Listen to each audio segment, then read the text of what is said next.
Hello, good evening everyone.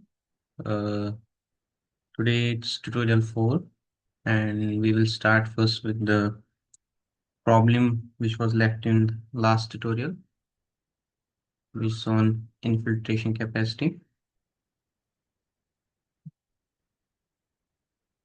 The problem is that infiltration capacity in a basin is represented by Horton's equation, which is Fp is 3 plus e raised power minus 2t, and it's given that Fp has a unit of centimeter per hour and T is in hours.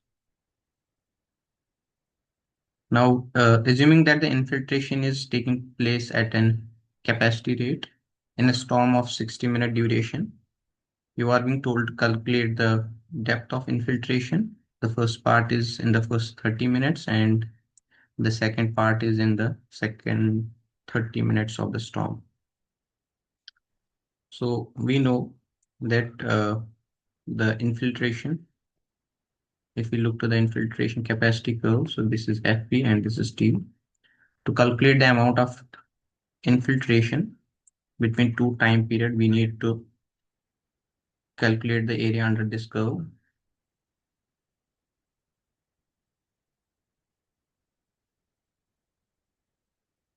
Which is integral of Fp dt. Let's say this is time t1 and this is time t2.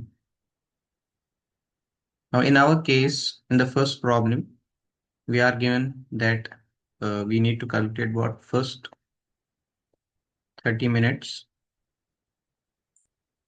And if we calculate by divided by 60, this will be 0.5 hours.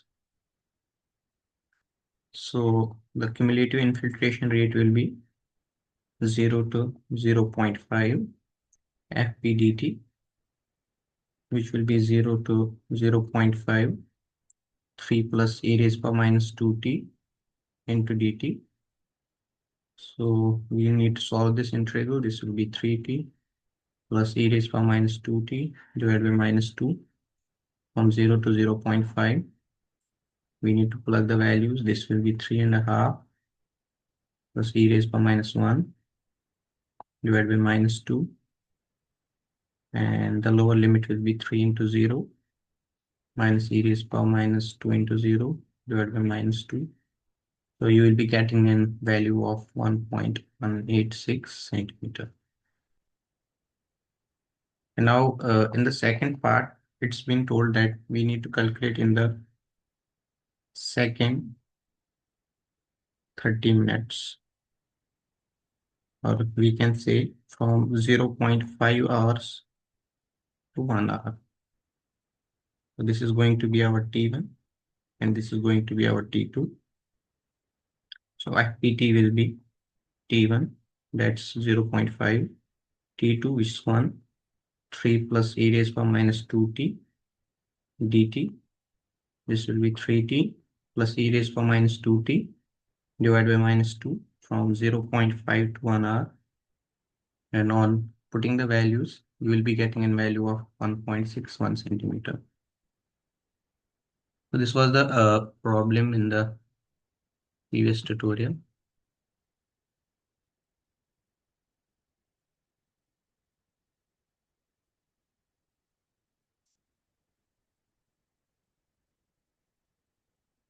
So now we are going to start with this week's content, what you have been taught in the lectures, and we will try to do some problems on this.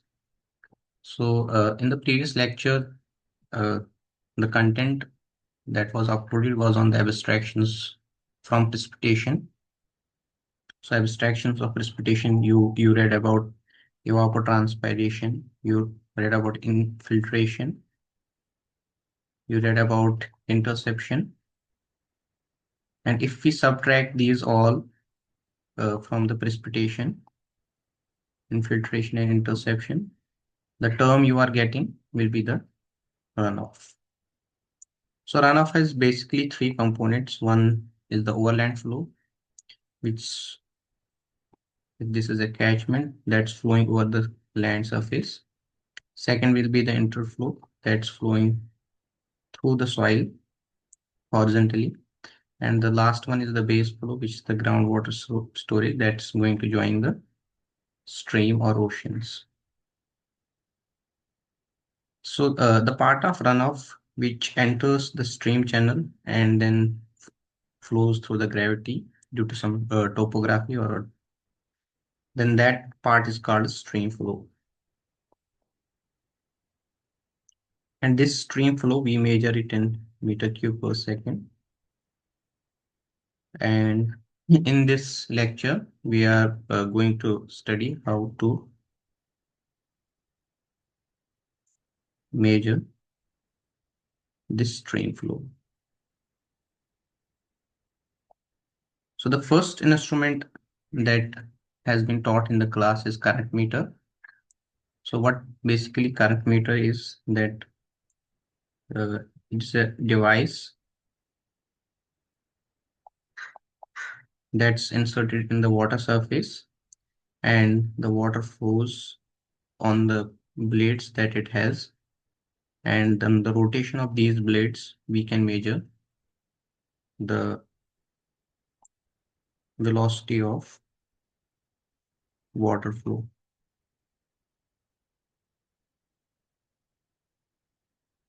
And on calibration of this device,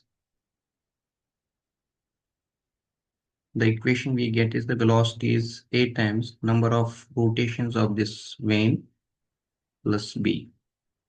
And we need to calibrate for A and B. And now we are going to do one problem on this. So it's the problem one of this tutorial. So we have a horizontal axis current meter, and it's used to measure the velocity at a point. The total vertical depth is given as D, capital D. So for a moderately deep stream at two different levels, the data is collected at following. This is the revolutions.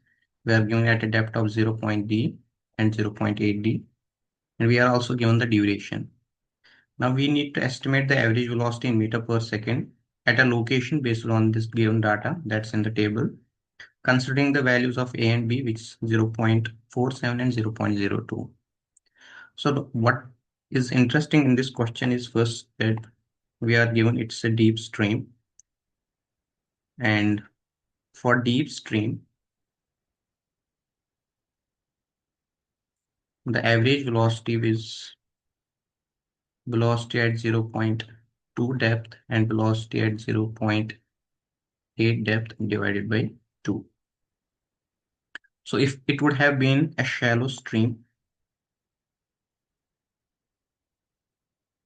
the average velocity would have been 0.6 times d.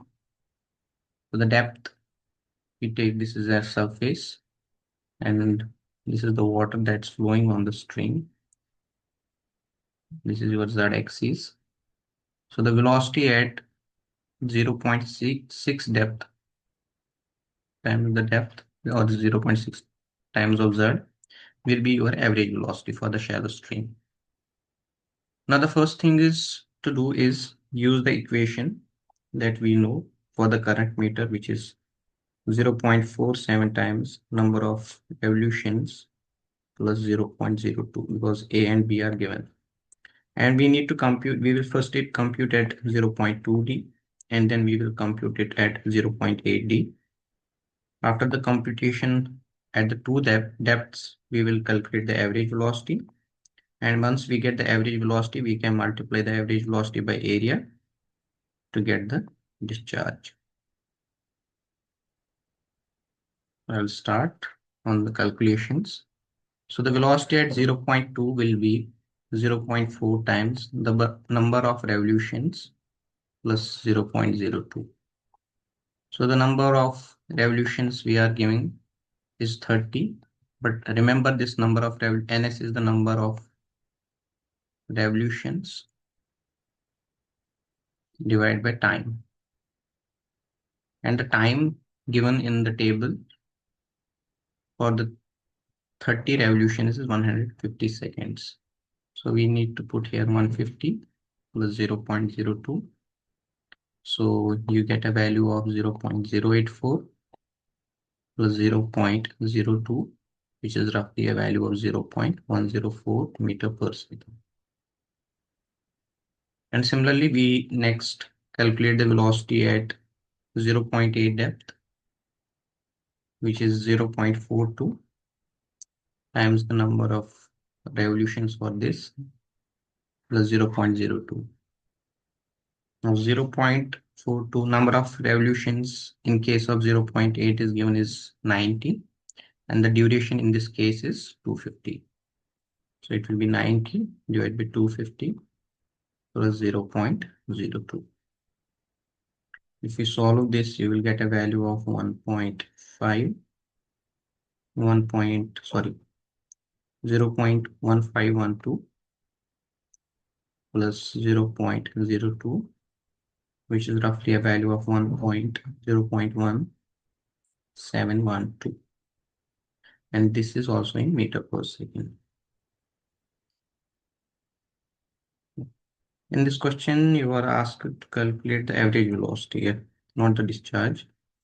And now the average velocity for this will be V 0.2 plus V 0.8 divided by 2. So the velocity at depth 0.2 is 104, and this is going to be 0.1712 meter per second divided by 2. This will be 2, 5, 7, 2.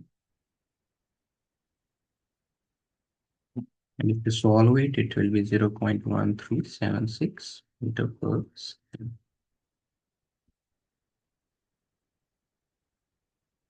So in this problem, if you remember that what I explained is that the water that's flowing in the stream, if this is the depth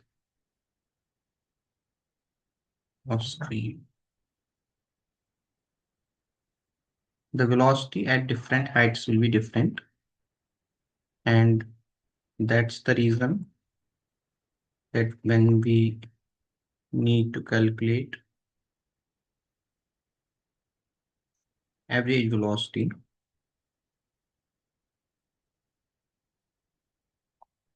we compute it at we compute velocity at different depths.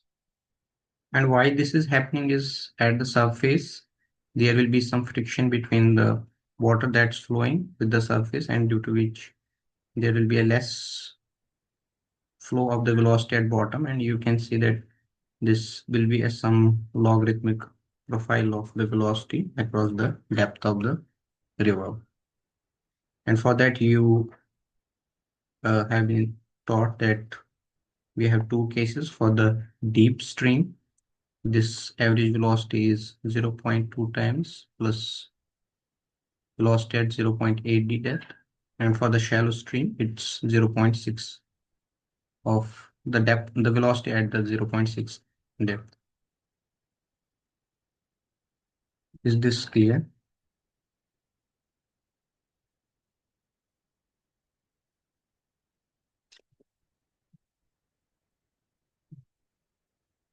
Now the second method is the aerial velocity method, which has been taught in the class. And in this method, so let's say we have a channel or some river which is flowing, and across the cross section, what we try to do is we just break the cross section into the different segments. And once you break it into the segments, for each segment, you calculate the discharge. Let's say it's Qi, and the total discharge is going to be summation of these Qi's. But for each section, this depth will be, that's Yi will be different. So if you go to the field to measure it, so you have to measure it at different points. Let's say you start from here, you measure the depth here, then here, then here, then here at different sections, and then you calculate the total discharge by adding of each section. So the discharge will be the summation that's running from I to 1 n minus 1, the delta QIs. So this represents a discharge from each section that you have made in this cross section. So if I write delta QI is the discharge of ith segment, and this is going to be the depth of ith segment,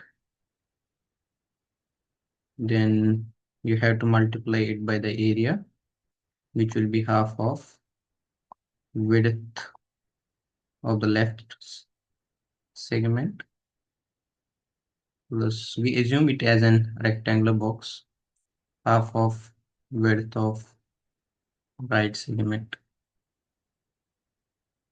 and then you multiply it with velocity, and this velocity needs to be the average velocity.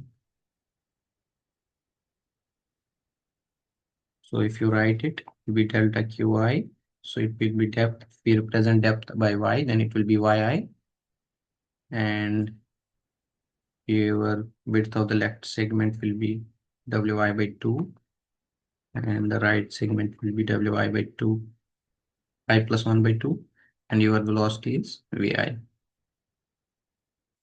But it's important to note that for the section 2, 3, 4, and up to n minus 1, these sections we assume it as an rectangular box. But however, the case of the first one and the last one, these are assumed as triangular.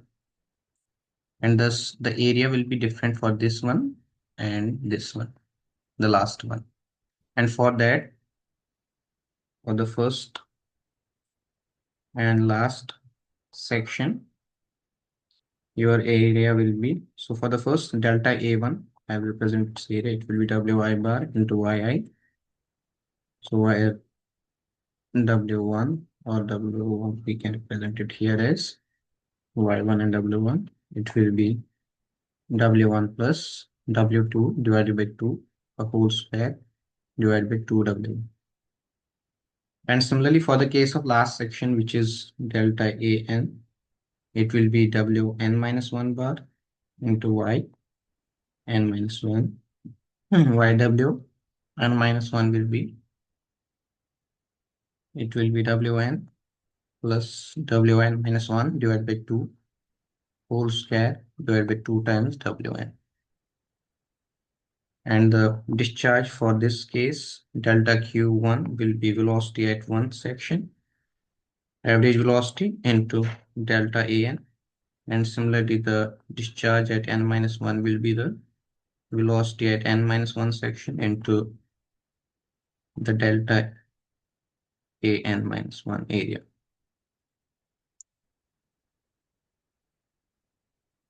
So is this clear? Then we can start with the problem on this.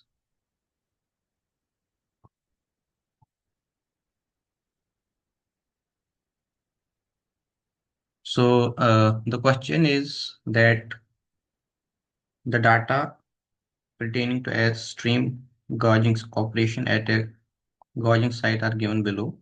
So you are given the distance from the left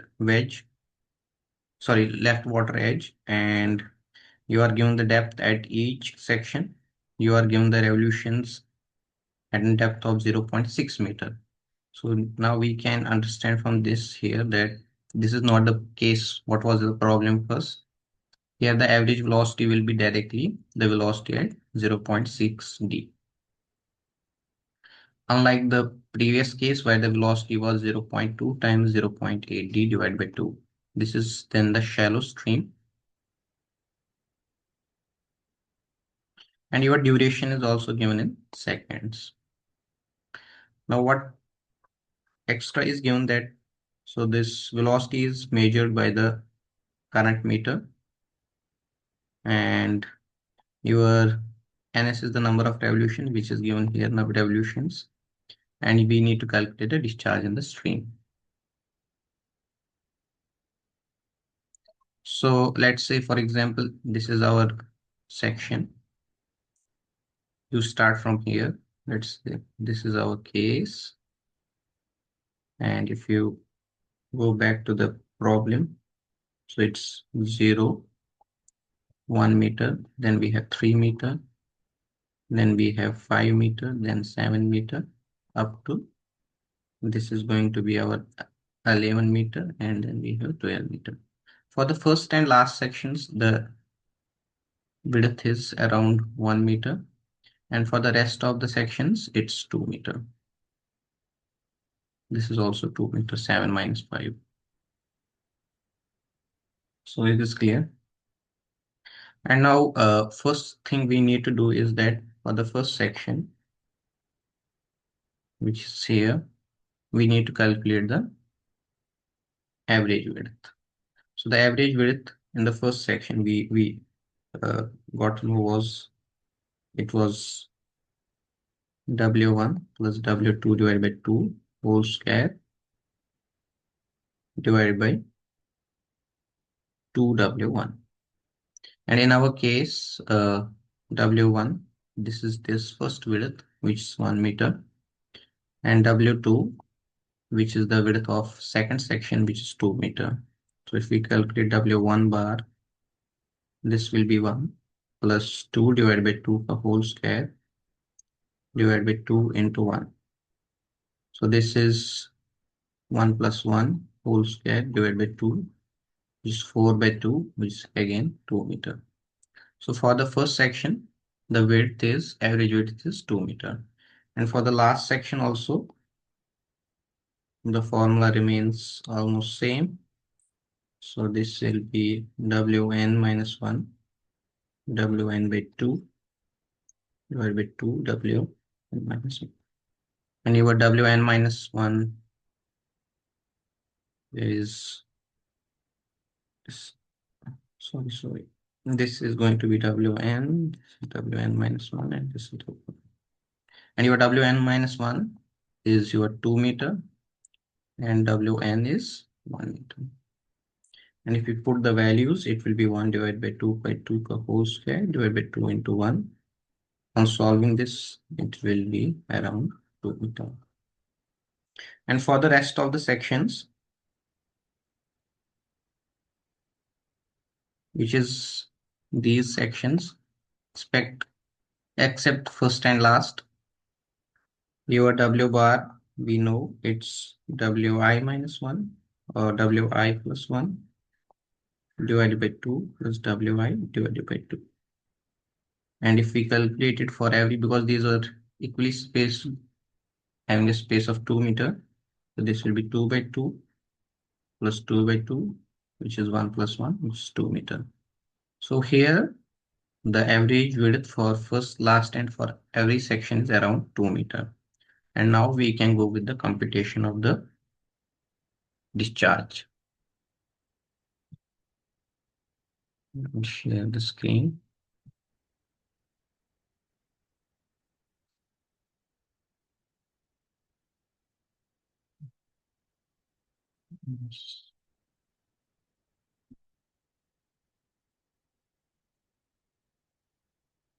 So, yeah.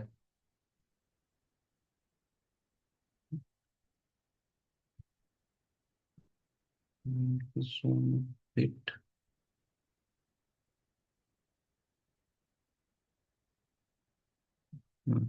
So you are given the distance from the left side. You are given an average width. So we need to calculate the average width. Depth is given, number of rotations is given of the current meter, and the duration is also given. So the average width we computed, it was, for the first section it was 2 meter, and similarly for the all sections it was 2 meter. Sorry, here it's 0. and these depths are given, number of revolutions is given, duration is given. We need to first calculate number of revolutions. So we will first calculate the number of revolutions per unit time, which is capital NS. And for that case, we need to divide the number of revolutions by the time, which is given in seconds. So you drag it down, and the velocity will be, so it will be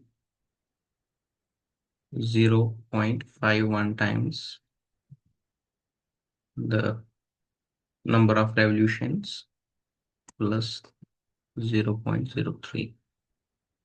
So this is going to be our velocity.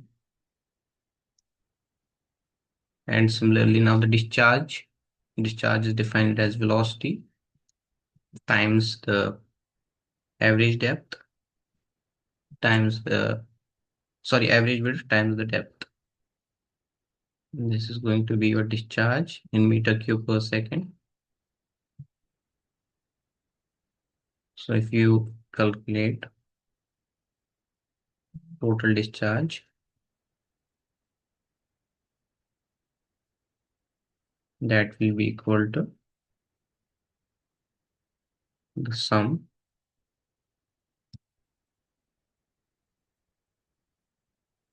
of these all terms.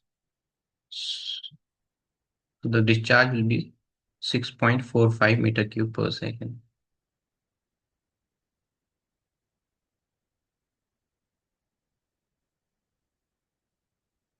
So what we did is, I will just explain again. So we first calculated the average width, which was 2 meter for all sections. Then we calculated the velocity by using the equation here, which is 0.51 ns plus 0.03. And in this, ns is number of revolutions divided by the time. So we had the time also, we had the number of revolutions. We needed to divide 39 by 100. This would be our ns. After the computation for all the sections, the discharge finally for each section, that's qi, will be the velocity that's computed, average width that you computed, wi, which is 2 meter for every section, and then the depth. So depth is given here. So you calculated delta qi for this. So it will be the velocity here into the depth, sorry, into the width, which is 2 meter, and the depth 1.1. So for each section, you did this, and then you calculated the total discharge equal to the sum of all delta qi's.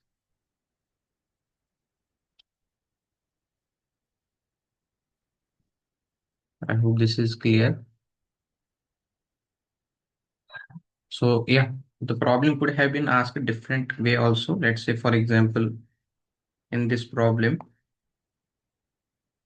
the average velocity was given as 0.51 times ns plus 0.03 meter per second.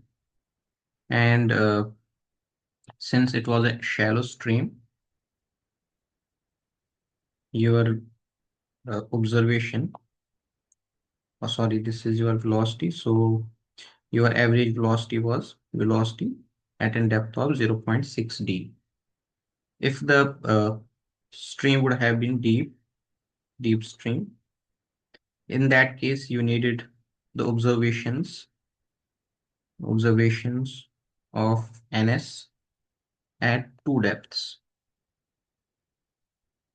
One is at 0.2 d and another was at 0.8 d. And you needed to compute the velocity for 0.2 d depth and similarly for 0.8. Then the average velocity would have been the mean of these two, which I explained earlier also.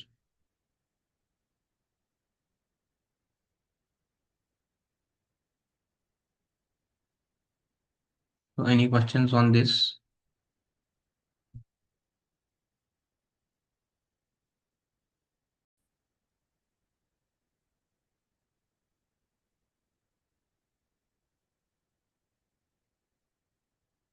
So welcome back, and now we are going to start with the problem number 3, which is on moving boat method.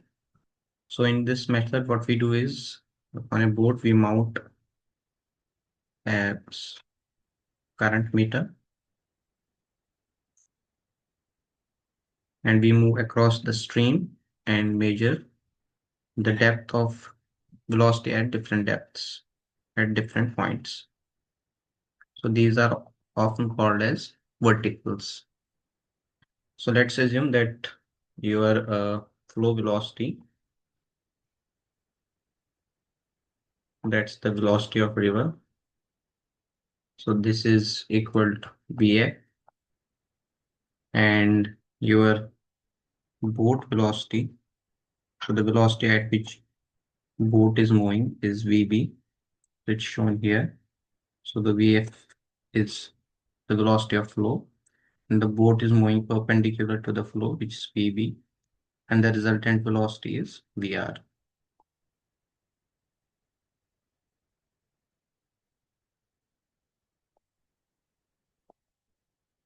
Which is at an angle of theta, shown here, with respect to VB. And the time when the boat moves between VI, YI2 or point I to I plus 1.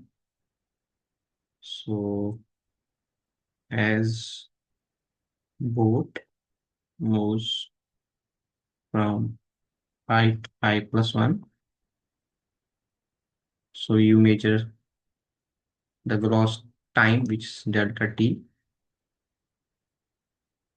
and the width will be equal to the distance it will cover from here to here, from I to I plus 1, and the time delta t will be the velocity of boat into delta t.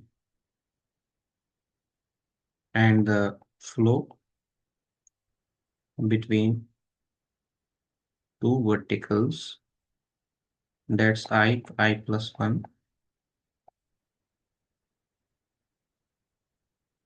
assuming that at I we have a depth of yi, and at I plus 1 we have a depth of yi plus 1. So our discharge between these 2 points will be delta qi. It's similar to the previous method only. So we all again have these sections. So but the boat will measure the velocity at this point and this point. So delta qi will be the average depth, which will be yi plus yi plus 1 divided by 2 into the width, that's wi plus 1 into the velocity of flow. So the river velocity Vf.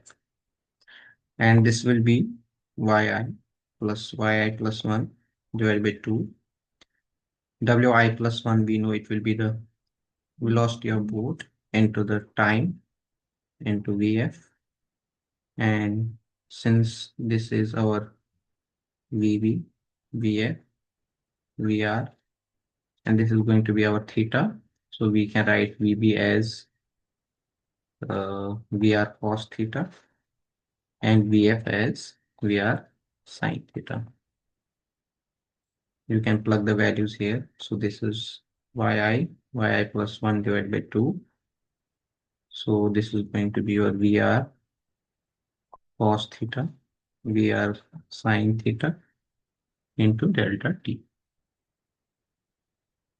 So once the boat moves, it will measure your Vr theta and yi plus 1. So this is the data which will be taken on the site, and using this data we can compute the discharge. So this is discharge at one section.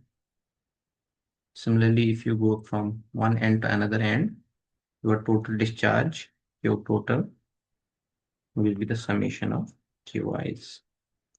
But again, here the first section and the last section, the width will be computed, will be computed similar to last problem. So now you are given that this is the problem on this, the moving boot method, where the discharge measurement of the magnitude of the recorded velocity, you are given BR and the theta, we need to calculate the discharge, assuming that the mean velocity in a vertical to be 0.95 times the surface velocity. So the velocity that's been given on the surface,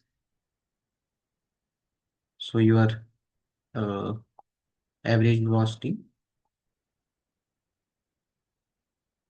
will be the 0.95 times the surface velocity.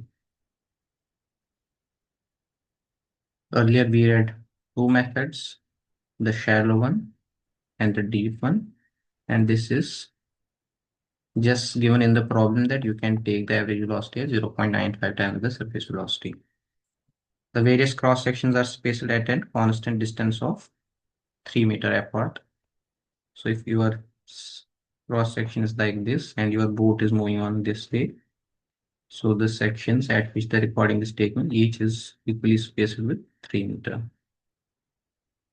So you are given the section, the depth, the velocity, and the direction, and we need to compute the discharge.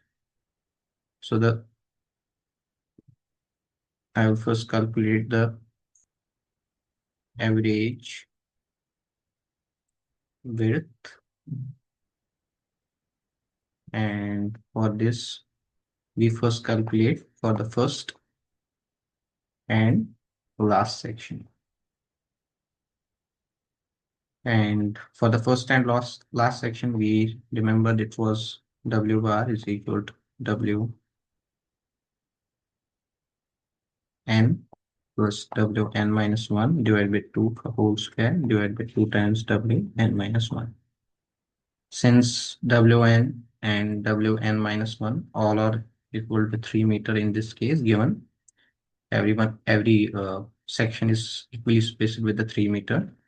So if you plug the values here, you will get a value of 4.5 square divided by 6, which is roughly 3.375 meter. So this will be the case with the first and the last section. For the rest of sections, W bar will be equal to, it will be your Wi divided by 2 plus Wi minus 1 divided by 2.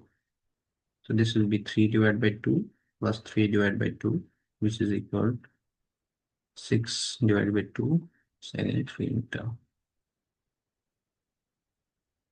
Now, since average width is calculated, we can take the average of depth into width into the velocity.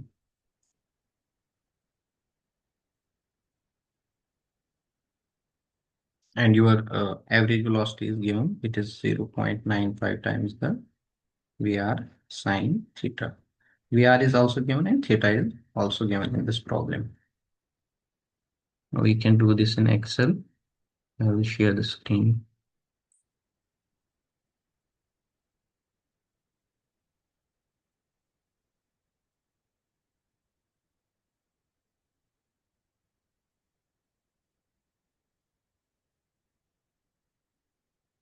So this is our section, and this is our depth, which is given. This is our VR, and this is our theta. The average width we computed is, for the first section it's 3.375, and for the rest it's 3.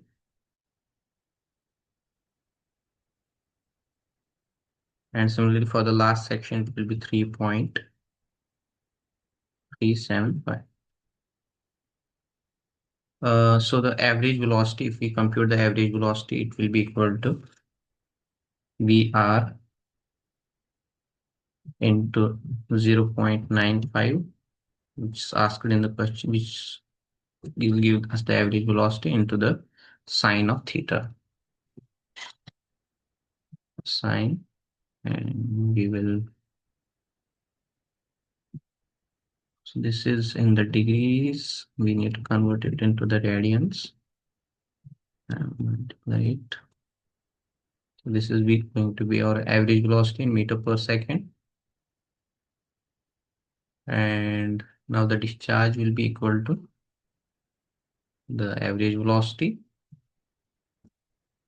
the average width, and the depth.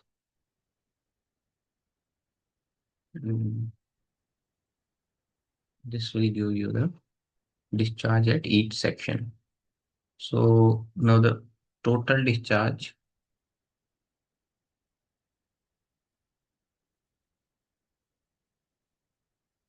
will be equal to the sum of these discharges at each section. So we need to calculate the sum of all these. So 138.31 is our discharge. So I will like this explain again. So we first computed the average width, which I showed. And for each section, you write the average width. Then the average velocity is given 0.95 times the VR into sine theta. So you write the 0.95 times your VR is here into the sine. So sine of the theta, which is 55, I converted this into the radians. And then discharge is your average velocity at each section, your average width, and your depth, multiplication of these three. And the total discharge will be the sum of all these discharges at each section.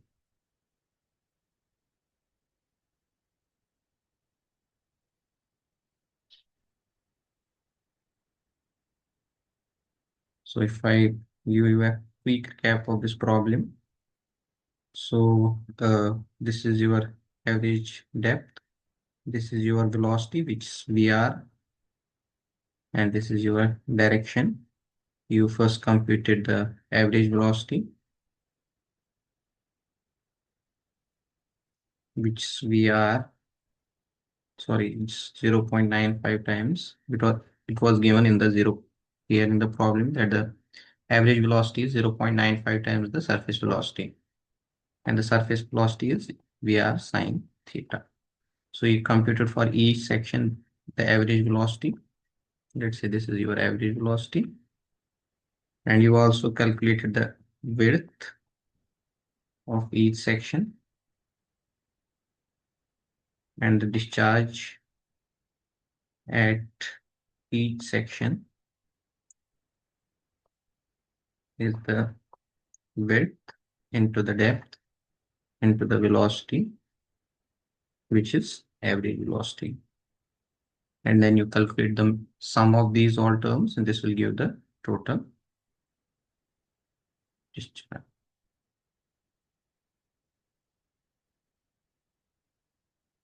I hope this one is clear.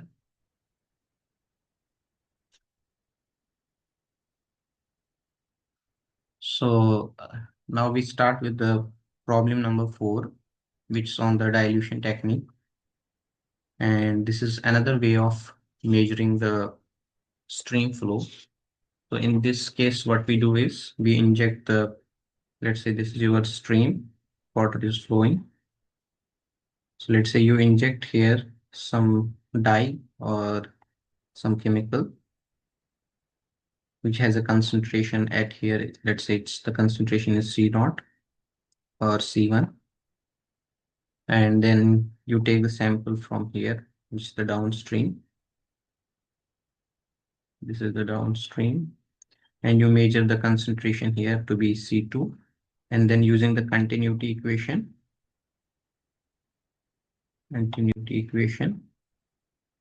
we can measure the stream flow. Now in this case, we have two methods. In the first case, you suddenly inject some chemical at here, at initially here. And the second thing is you constantly inject a dye for some period of time, let's say for 3 hours, 4 hours. So these are two different ways to measure the stream flow. So if I go with the sudden injection, and for the sudden injection, you use the continuity equation.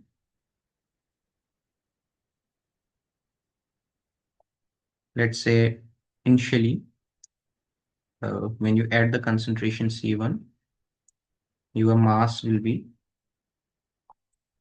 of tracer will be the volume and the concentration at time t naught. And after time t, you assume that the concentration has reached to C2, and at that time the mass will be, we can take the integral T1 T2 Q times, that Q is the flow of water, C2 minus C naught. C naught was the initial concentration which was already in the river. And now you use the continuity equation. This will be V bar C1 equal to the integral T1 T2. So since Q is constant, I can keep it outside, C2 minus C naught into delta T.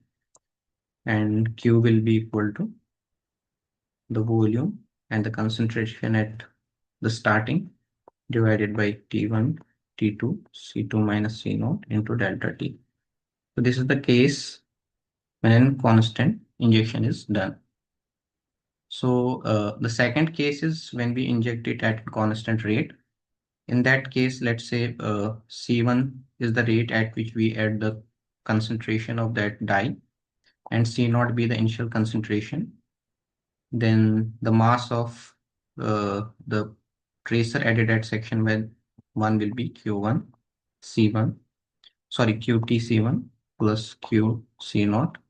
But here it's important that the QT, this is the rate at which you add the concentration, and Q is the concentration, sorry, Q is the flow of the river. And at the section 2, you have Q plus Q2 QT C2. So if you solve it for Q, your Q will be QT C1 minus C2 divided by C2 minus C naught. So if you know the value of C2, C naught and QT, the rate at which you add the tracer, you can calculate the flow of the river. And similarly here. So if you look into the, if we go to the problem number 4, you are given that a 25 gram per liter solution of an tracer was discharged into a stream at a constant rate.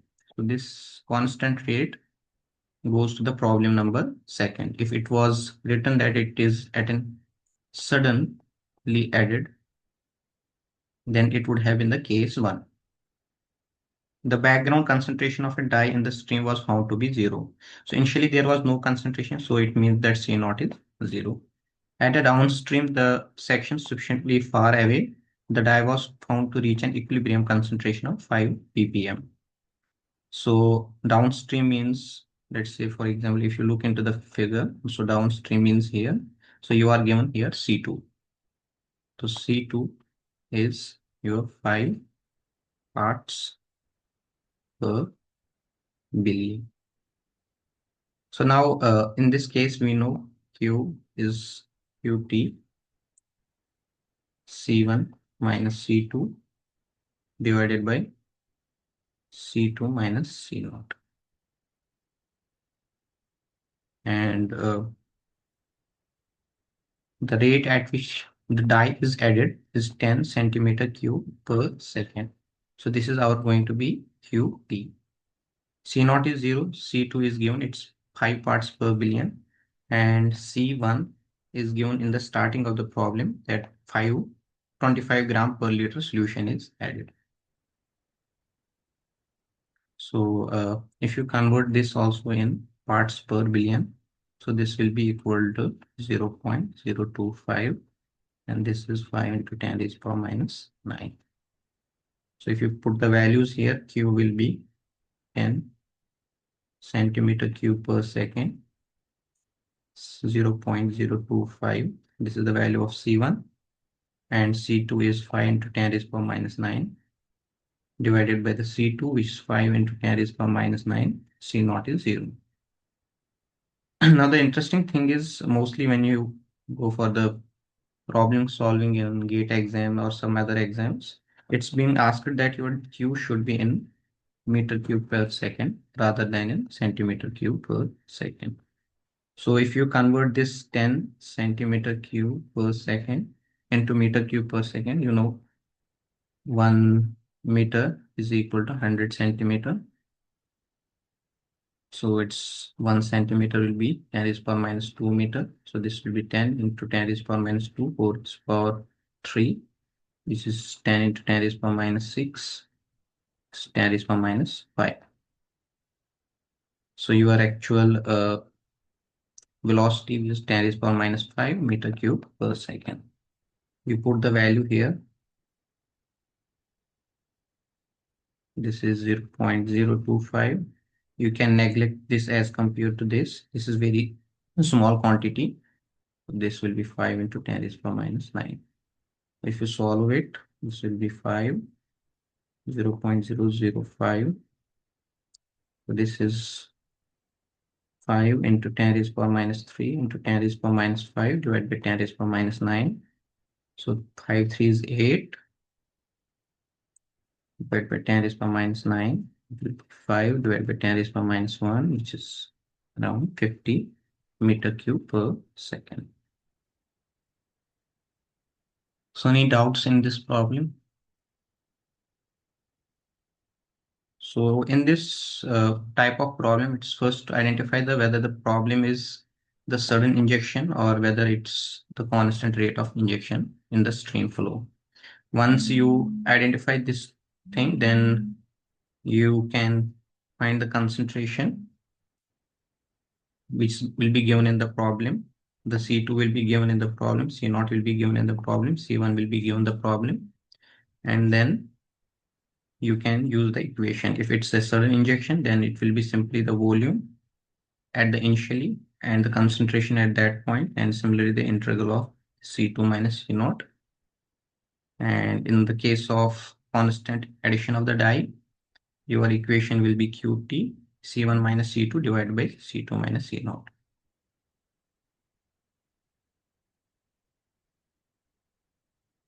So any doubts in this one?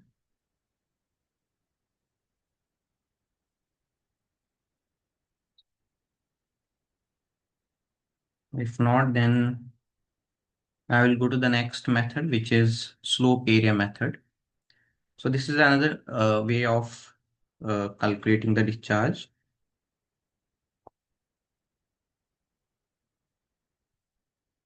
So you may have heard of open channel flow. So normally, let's say we have a channel. Just draw, this is your channel, this is your bed, and the water is flowing. This is your depth, this is your surface. And we have read that the discharge in this open channel flow can be computed using Manning's equation, and which is equal to 1 by n. Now if you go to the velocity, a r 4 raised power 2 by 3. So this is your velocity into the slope. So the thing is, in the slope area method, you take two sections, section 1 and section 2, and at each section you apply your Bernoulli's equation.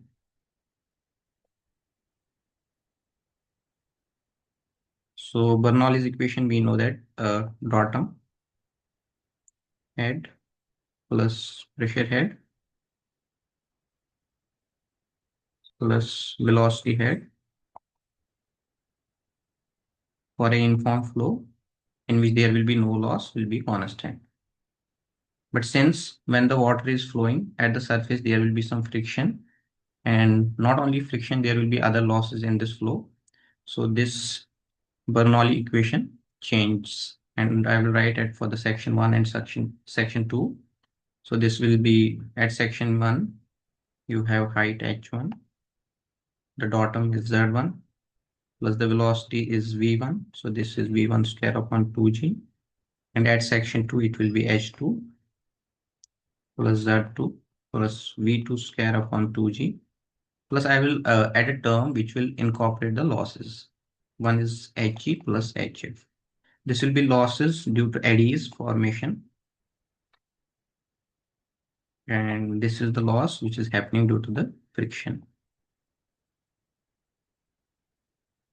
And from this, we can calculate the Hf, which is the frictional loss.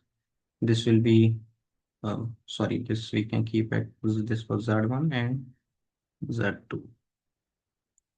So let's say we keep Z plus,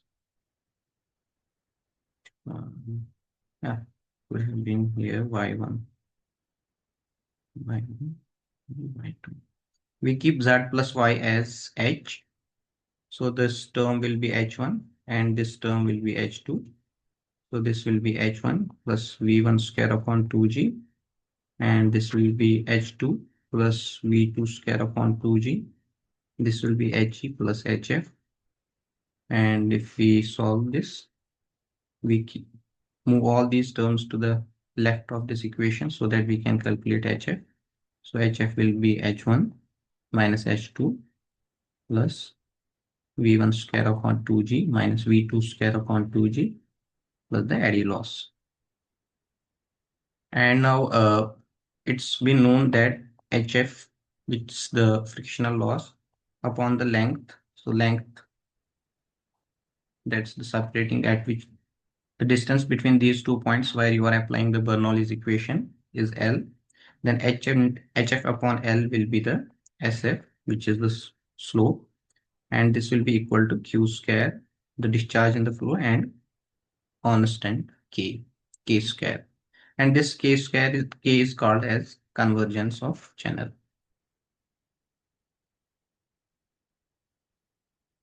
And this is given by the formula 1 by n, A, R is power 2 by 3. So let's say you have this convergence depends upon n, which is Manning's coefficient, which is the property of channel.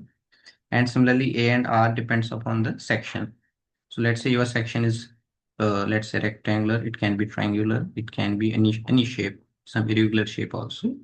Let's say at the section 1, you had some rectangular channel, and section 2, you had triangular channel. This one having different Manning's coefficient, this one having a different Manning's coefficient. So you are needed to calculate first here K. So let's say I call it K1, and then for this section, I will call it as K2, and then the K that's being used in this equation will be under root of K1 and K2. Now we are going to do a problem on this. So during a flood flow, the depth of water in a 10-meter wide rectangular channel. So we are given the shape of the channel. This is the rectangular channel. And the depth is 10 meter. Was found to be, sorry, depth is not given. The width is given 10 meter. And the depth is given 3 meter and 2.9 meter. So let's say this is the river. So here this is flowing, water is flowing. This is your section 1. And this is your section 2. So here the depth of water is 3 meter. And similarly here the depth is 2.9 meter.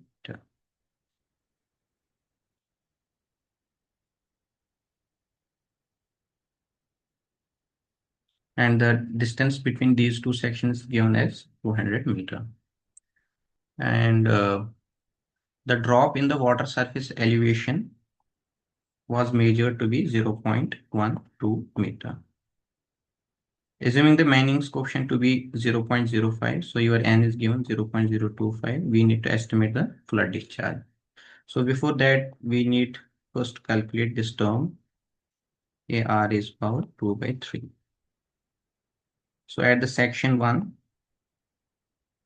and similarly at the section 2. So at the section 1, we are giving that the depth is 3 meter. So the area will be the depth into the width, which is 3 into 10 will be 30 meters. And similarly here the depth is 2.9 meter. So area will be 2.9 into the width 10, which will be again 29 meters square. So now the perimeter will be equal to the, so the perimeter here is the wetted perimeter, not the, apart from this surface, we need to calculate the perimeter. So this will be this side, the width side and the this side. For example, this is 3 meter, this is 3 meter. So this will be 10 plus 3 plus 3, which will be 16 meter in this case. And similarly, in this case, second case, it will be 2.9, 2.9 and 10 meter. So this will be 15.8 meter. So you calculate R. R is defined as A by B. So this will be 30 divided by 16, which will be 1.875 meter. And similarly, R will be here, A by B, which will be equal to 29 divided by 15.8. This will be roughly around 1.835 meter. So this is here 7. So now we need to calculate K1, which is 1 by N. And the equation was 1 by N.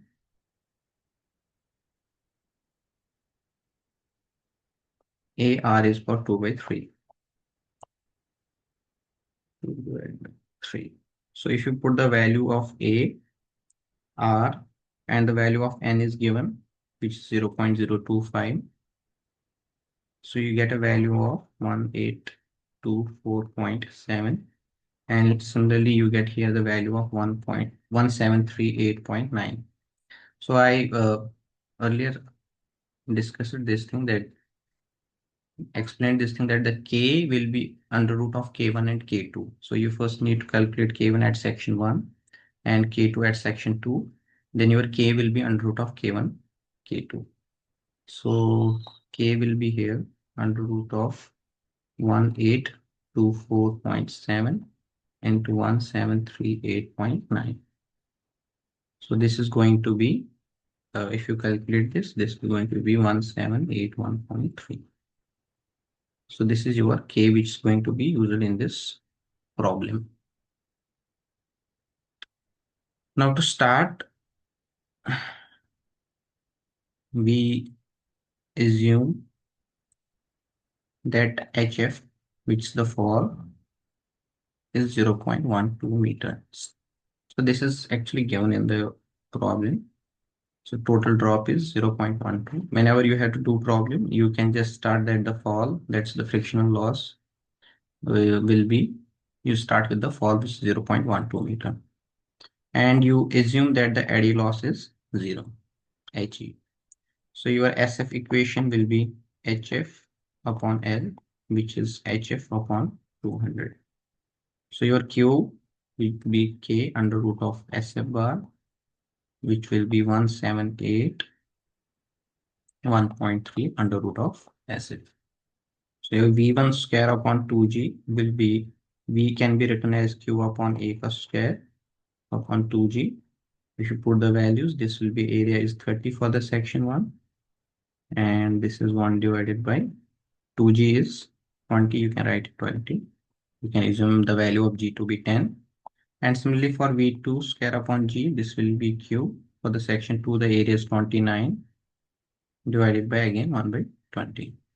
Sorry, 20. Yeah. So HF will be equal to H1 minus H2 plus V1 square upon 2G minus V2 square upon 2G. So HF here will be the fall, H1 minus H2 is defined as the fall, which is given, it says 0.12 meter. So you write it here 0.12 meter plus V1 square upon 2G minus V2 square upon 2G. So now we need to do some iterations on this until we get the value of Q. So this is how this is first done, is that we assume some value of H1 minus H2. We put the values back. We first calculate V1 square upon 2G, V2 upon 2, V2 square upon 2G. Then the calculated value of HF will be put here. And from here we get the value of SF. And then using this SF value in this equation, we get the value of Q. This is an iteration based problem. So I request you can join after 10 minutes because this meeting is going to be end. I will start again after 10 minutes. So until this, if you have any question, you can ask me. Bhavya, you have any question?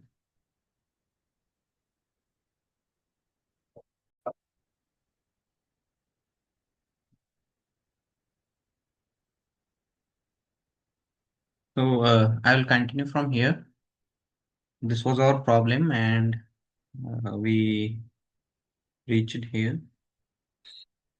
So we need to first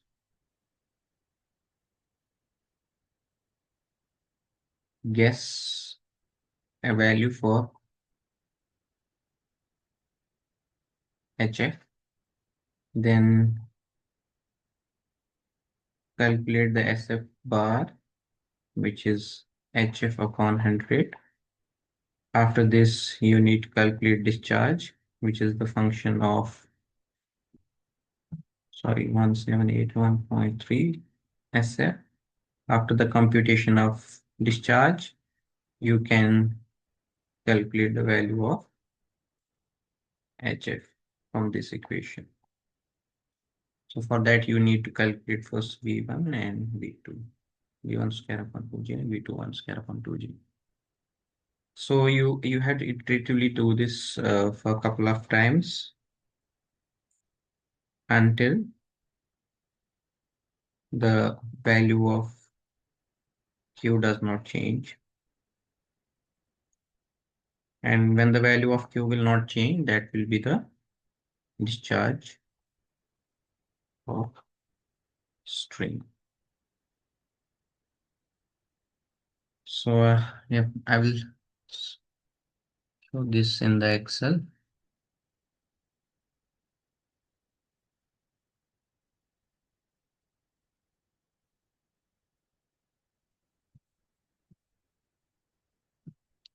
So you assume the value of HF to be 0.12 first, and then the value of SF will be HF divided by 100,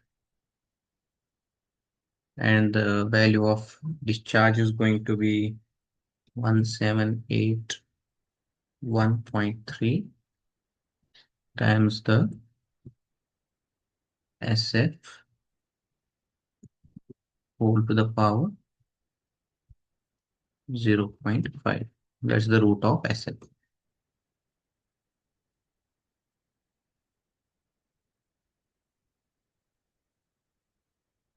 And your V1 square upon 2G is Q square. So I will write here the Q upon 30 whole square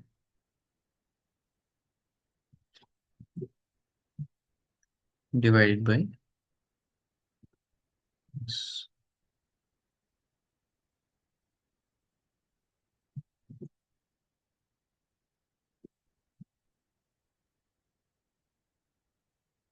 Divided by 20, it's 2G. Wait a second.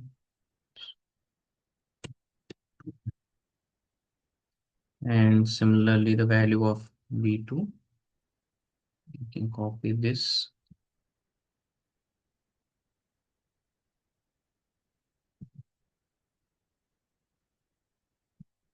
The only difference will be the area here, which is around 29, and the HF will be the HF plus V1 square upon 2G minus V2 square upon 2G. So in the second trial, we are going to take the value of this HF, and you can do again this thing, pull it down.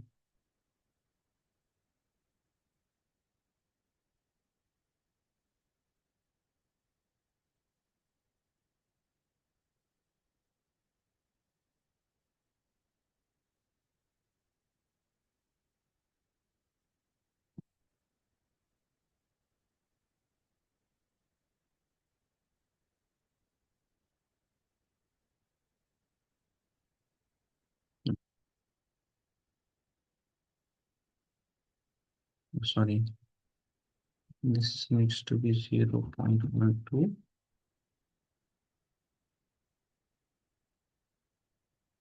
And if you clearly look here, after this iteration, 3 to 4, this one I can color it.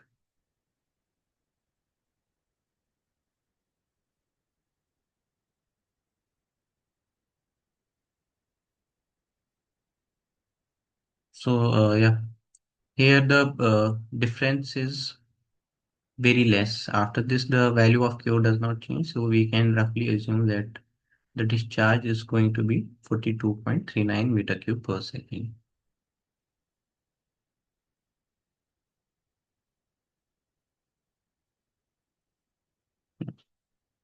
So the value of Q came to be out 42.3 meter cube per second in this problem. So a quick recap of what we did is that we first assumed the value of HF, then calculated the value of SF. After the calculation of SF, we calculated the value of Q, which is the function of SF. From the value of Q, we computed V1 square upon 2G, and we computed V2 square upon 2G using the equation that HF is 0.12 plus V1 square upon 2G minus V2 square upon 2G. We calculated new or updated HF, and from this updated HF, we plug this value here again, calculate again SF, calculate Q again, same process. This process goes and goes on until the value of Q does not change. So in this way, the discharge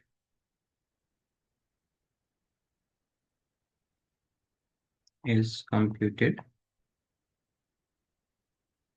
in slope area method. Now let's say that in the same channel that we had, so here the uh, the n would have been different. So different n and same, not same, different n's. And for different n's, the first section has, let's say, some quotient n1 and n2. In that case, the computation will be same. You need to first compute k1, which will be 1 by n1, a r raised power 2 by 3. And similarly for k2, it will be 1 by n2, a2 r2, 4 raised power 2 by 3. Then you need to compute k, which will be under root of k1 and k2, and then start with this process to compute the value of q. So any questions in this problem?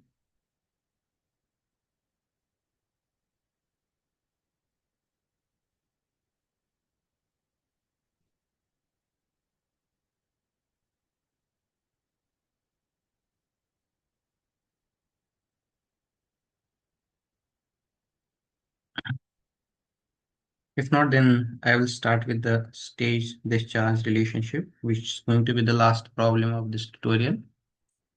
So stage is the, let's say you have a river, the water is flowing, and you put a staff here to measure the depth, yi, and let's say this yi, if you measure it and you relate it to the discharge that's happening in the river, then the relationship between these two is called the stage discharge relationship. In this case, Q is assumed to be the function of this stage, so the depth.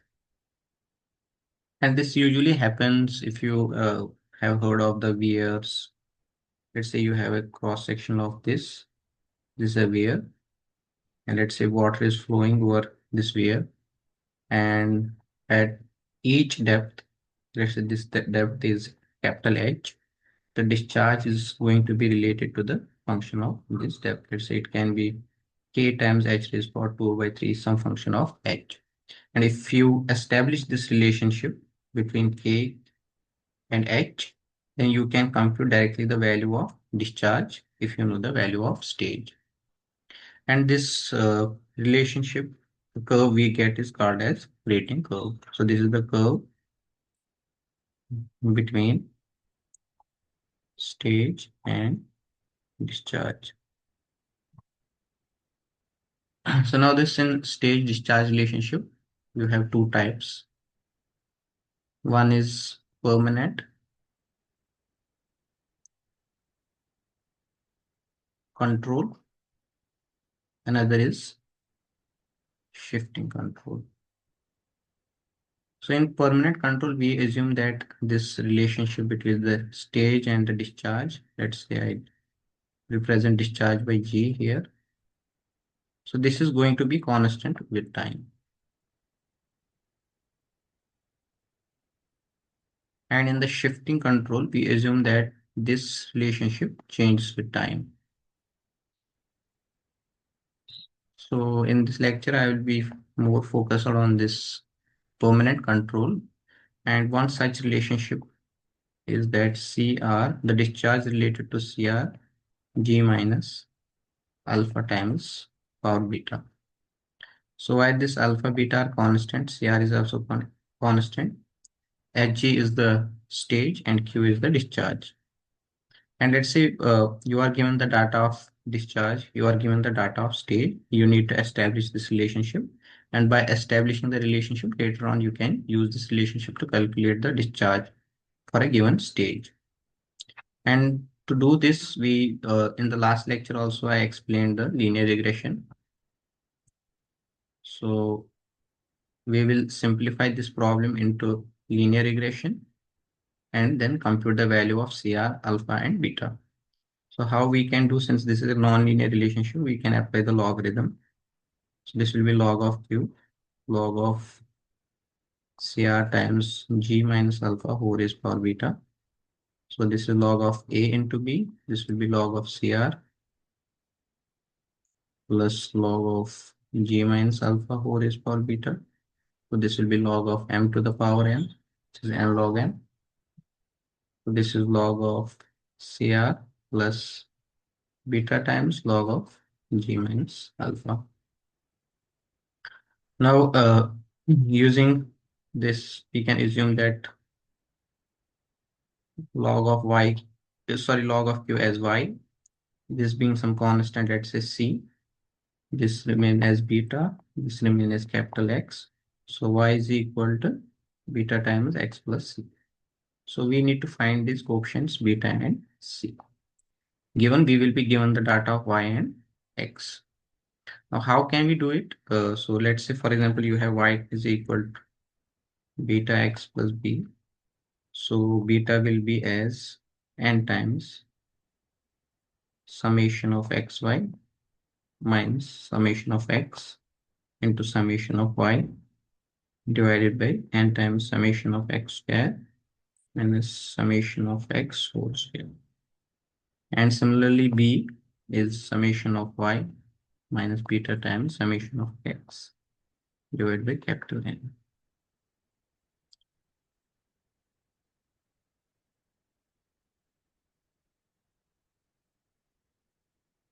So I will just explain how this equations come. So you have y is equal to beta times capital X plus B. So applying summation on both sides. So this will be summation y equal to summation of beta times capital X plus summation of B. This will be summation y. Beta is constant, it will go out of the summation. This will be, so if you multiply B, add B n times, so this will be n into B. So this will be n B. And in the second case, I will multiply this equation with x, multiplying. So I will just keep this equation 1 by x. So this will be y into x is equal to beta times capital X square plus B times capital X. Now we take summation again.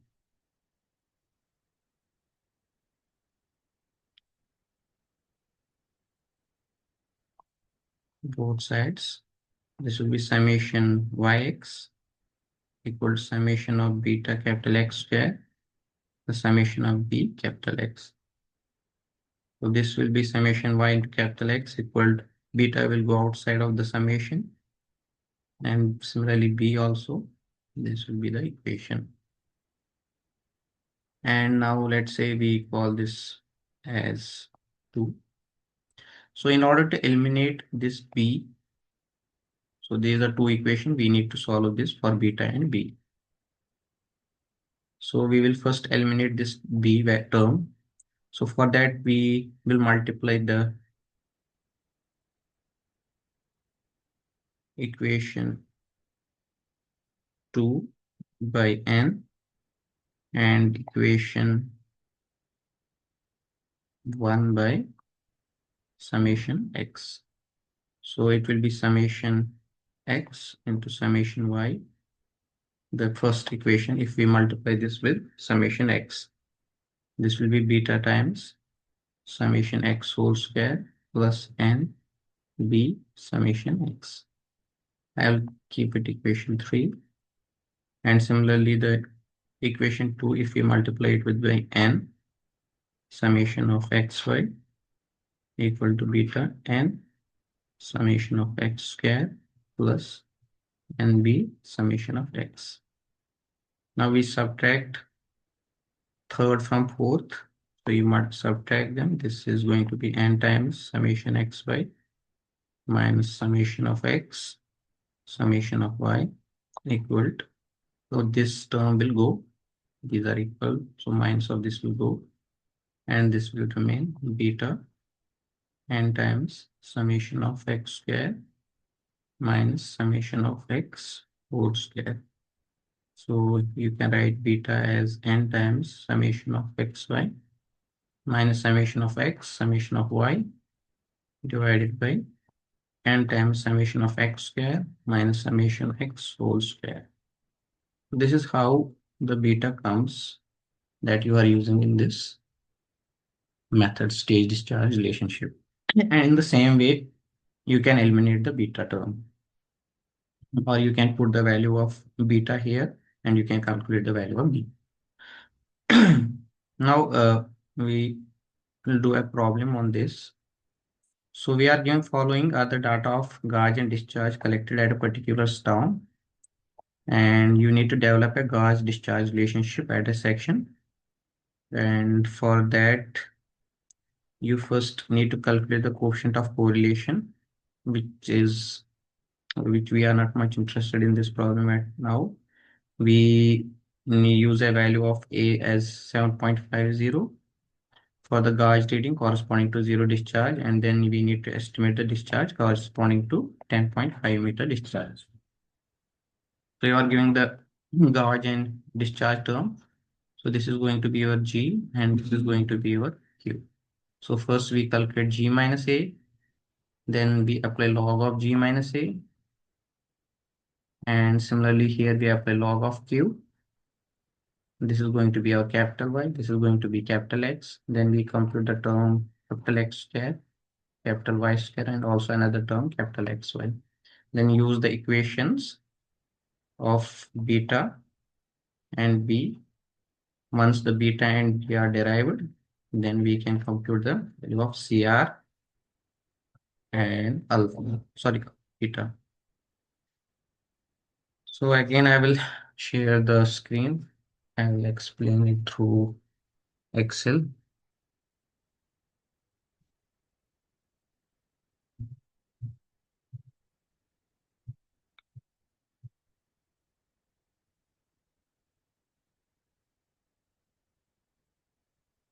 So yeah, so this is our stage G, and we will calculate the G minus A.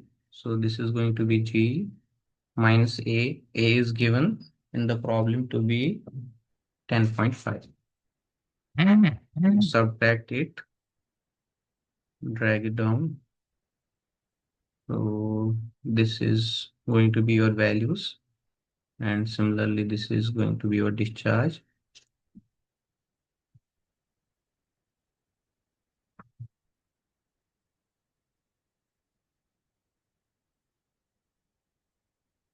You are going to take the log of 10 of this term.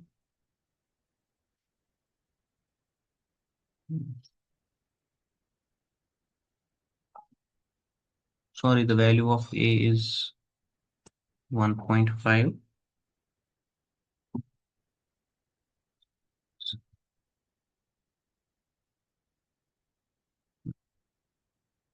So this is going to be your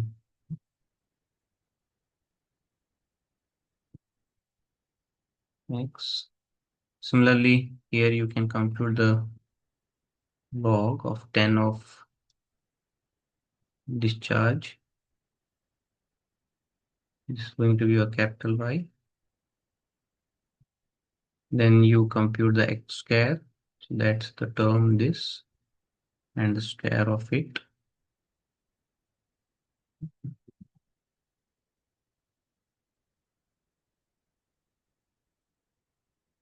And similarly,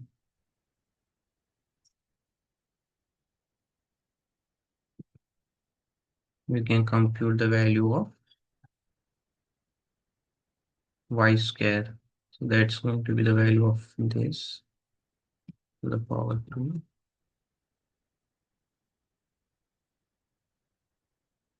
Similarly, the XY will be multiplication of these two terms.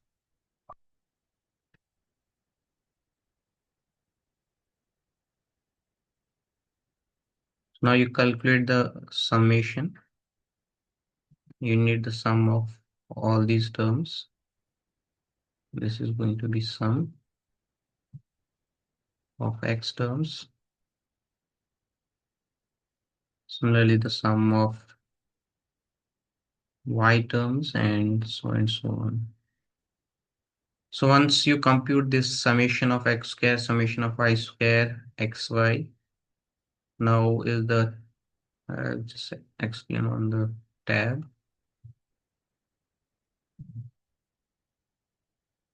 Yeah. So your summation X computed is minus 1.262. Your summation Y is 32.325. Summation X square is 3.239. Summation Y square is 81.379. Summation XY is 1.636. And your number of observation is 14. So you first calculate beta, which is going to be 1.4558. Now, how is that? I will explain it first. This is n summation of xy minus summation of x into summation of y divided by n times summation of x square minus summation of x whole square. So this is going to be n is 14. Summation of xy is 1.636. Summation x is 1.262 and summation y is 32.325.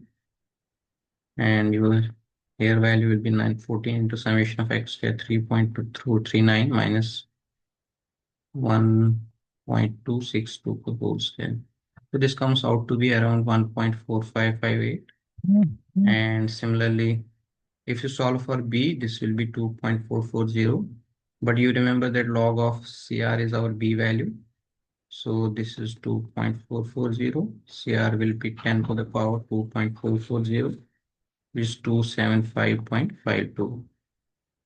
So if you put the values, your equation will be 275.52 g minus a 4 days power 1 point.